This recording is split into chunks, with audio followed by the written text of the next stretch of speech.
How's it going, ladies and gentlemen? Mr. Donahue here once again. This time we're going to take a look at 4.4 problems, which we're going to look at redox, periodic trends, oxidation numbers, and all that other good stuff. All right, so be prepared for some work. Cool. So number 16 says determine the charges of each atom in the following equation. So basically we just got to figure out what the charges are. So if I'm taking a look at BaNO3, well, I know Ba is in group 2, right? So that tells me that if it's, it's going to be plus 2. And then the NO3, I know that the whole thing has a -1 charge. And I could figure that out too because I know there's 2 of them and the barium has to be plus 2. So there must be a -1 charge on each NO3. So now I got to figure that out. Well, I know oxygen, since it's listed last, is going to be the negative charge, and oxygen has a -2 charge.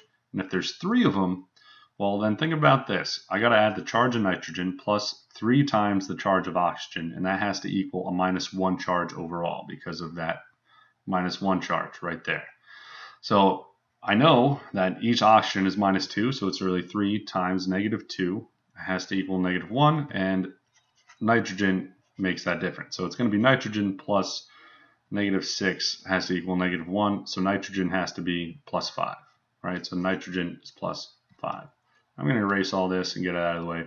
But that's the process for figuring out a lot of this stuff. You're really, all right, well, how do I know which charge it's going to be for this thing? Nitrogen could be a couple of things. So now I'm going to do the same thing for K2SO4. I know K is a group 1 ion, so it can only be +1. I know that oxygen, since it's the last thing, is also going to be, -2. And if the SO4, well, again, I know each K is +1, and there's 2 of them, so I know the SO4 has to have a -2 charge. So if I can figure it out, I go, S plus 4 oxygens has to equal -2. And I know that each oxygen is a -2. So then I got to solve for sulfur. Sulfur is going to have to equal +6, right? So now I just figured that out. Sulfur is +6. I think I'm doing this right. Cool. So again, I'm going to erase my work so I can use my work for that space for other stuff. All right, so now I'm going to look at barium sulfate, and not much has changed, right? They just kind of switched partners. Again, barium is going to be +2. The sulfur in the sulfate hasn't changed at all, so I can just look and go, all right, well, the sulfur in sulfate is +6 still. The oxygen is still going to be -2. The potassium is still going to be +1. The oxygen for that one still -2, and the nitrogen in the nitrate hasn't changed at all, so it is still +5. So that's how you do that. All right, 17. Explain why zinc would be a poor choice for the lining of a tank intended for storing hydrochloric acid.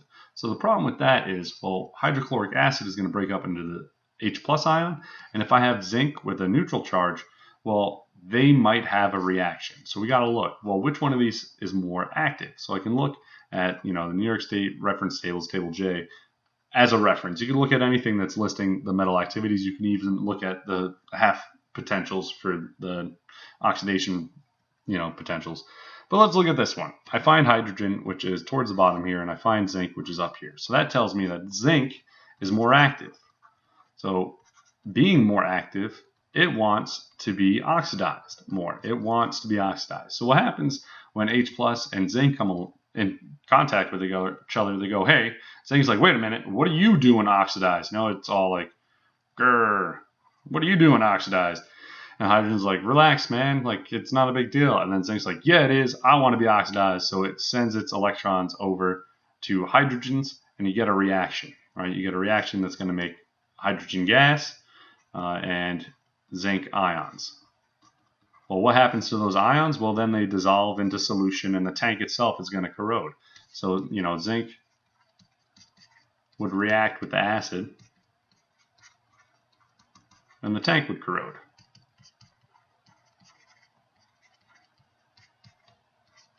So that's not going to be a really good thing to use to make a tank for acid, right? What would be good? Well, let's take a look. We want something that's less active than hydrogen. So if I erase all that, I can make it out of copper. I could make it out of silver. I can make it out of gold.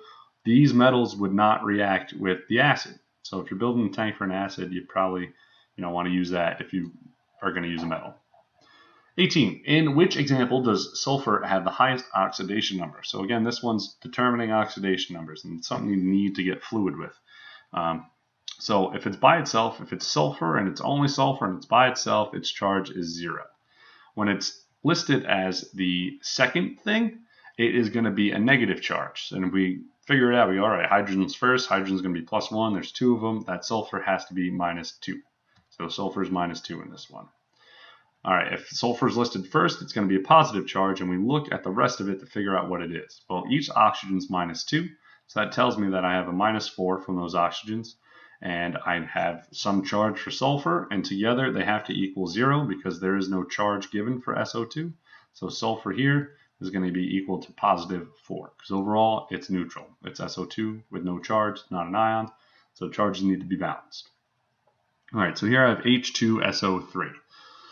So again, I go, hey, sulfur is in the middle this time. How do I figure that out? Well, I know the hydrogen's +1, and oxygen, since it's listed last, it's -2. So let's figure out sulfur. The whole thing's neutral, so I know that 2 hydrogens with a +1 charge, and sulfur, and 3 oxygens with a -2 charge have to equal 0. So let me put parentheses around this so you guys can follow along easier. So I get 2 plus sulfur plus -6 gives me 0. So what's sulfur got to be? Sulfur, it becomes +4.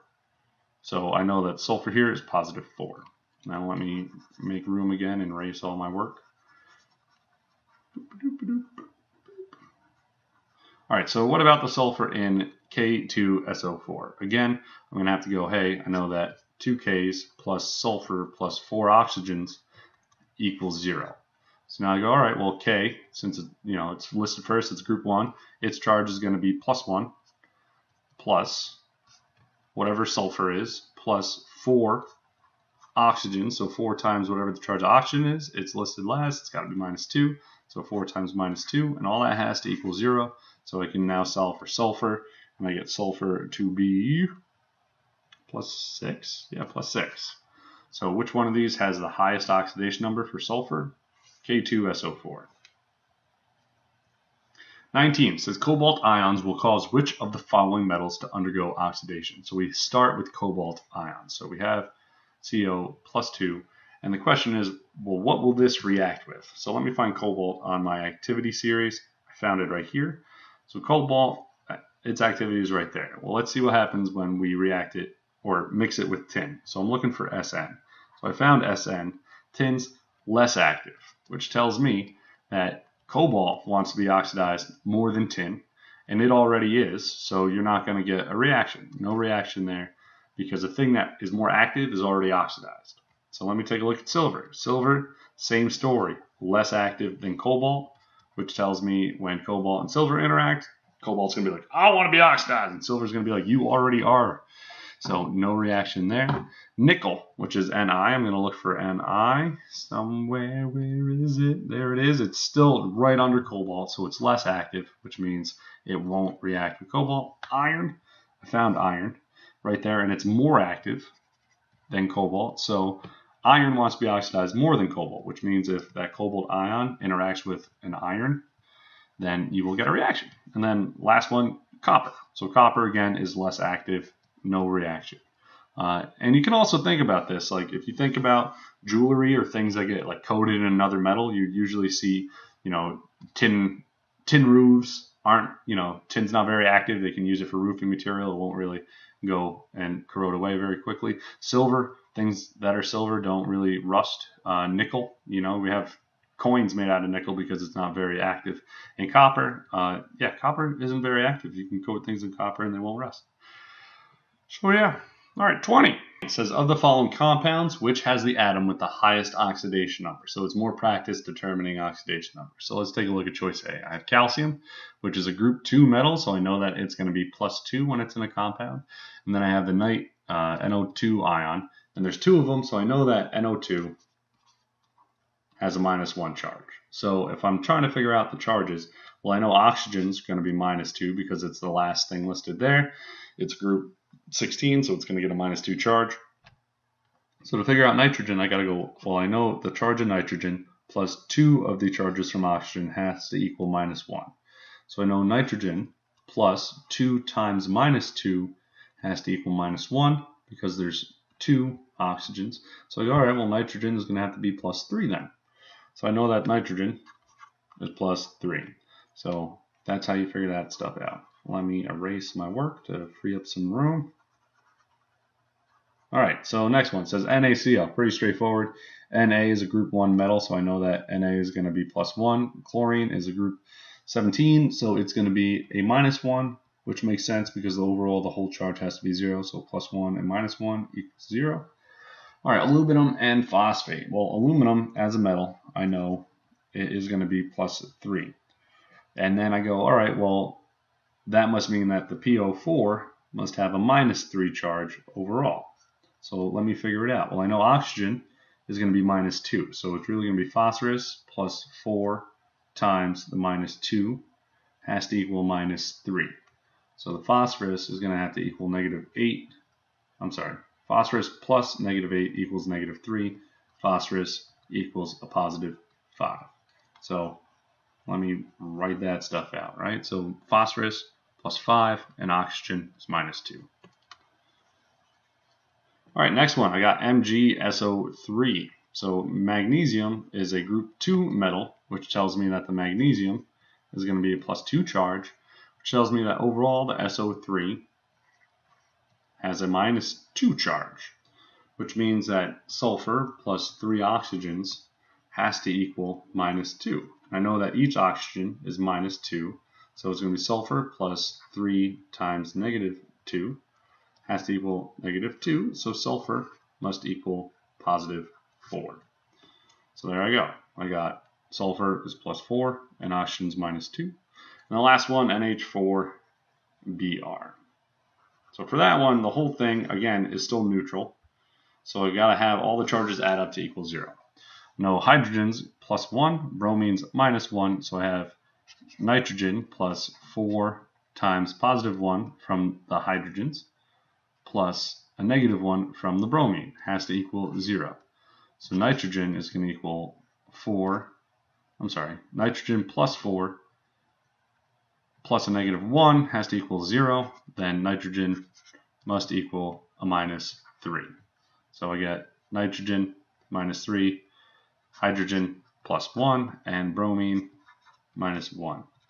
So which of the following has the highest oxidation number? I think that would be choice C, because I have a plus 5 right there, and that's higher than any of the other ones.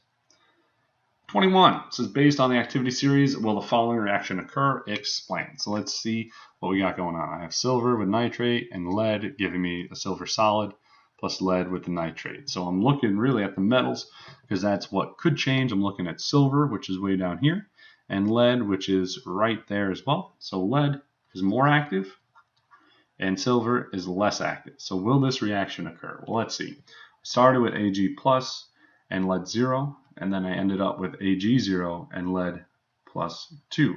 So which one of these is more active? Well, lead is higher up, so it is more active, meaning that it wants to be the thing that's oxidized. So when we look at our reactants, lead isn't the thing that's oxidized, but it wants to be. So you're going to get a reaction. So you get a reaction because lead is more active and will become oxidized. Because it's like you're putting these two together, the lead and the silver, and only one of them can be oxidized. You start off with silver being oxidized, and lead's like, I don't think so, man. You know I want to be oxidized more than you. A reaction occurs, lead becomes oxidized, silver gets reduced. And that's how you do that. So, yeah. And 22. What is the net ionic equation for the dissolution of zinc solid and aqueous hydrobromic acid? So let's start off. We know we're starting with zinc as a solid, and we're going to be aqueous hydrobromic acid. So that means it's going to be H plus Br minus, and they're AQ. This is AQ. And yeah, so what are we going to get? Well, when we consider the reactivity, zinc is more reactive or more active than hydrogen. So they're going to kind of switch roles. Hydrogen is going to get reduced. Zinc is going to become the oxidized one. So I'm going to end up with zinc plus 2.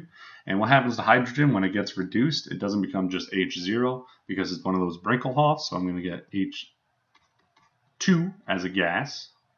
and then we're going to end up with still bromine as an ion. So what is the net ionic? Well, net ionic, you get rid of the spectator ions.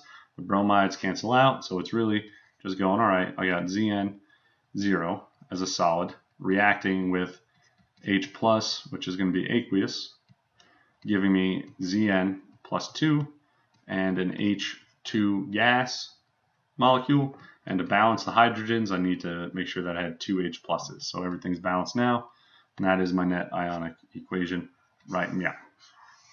All right, hope you found that helpful. I'll see you in class. Bring questions. Okay, bye.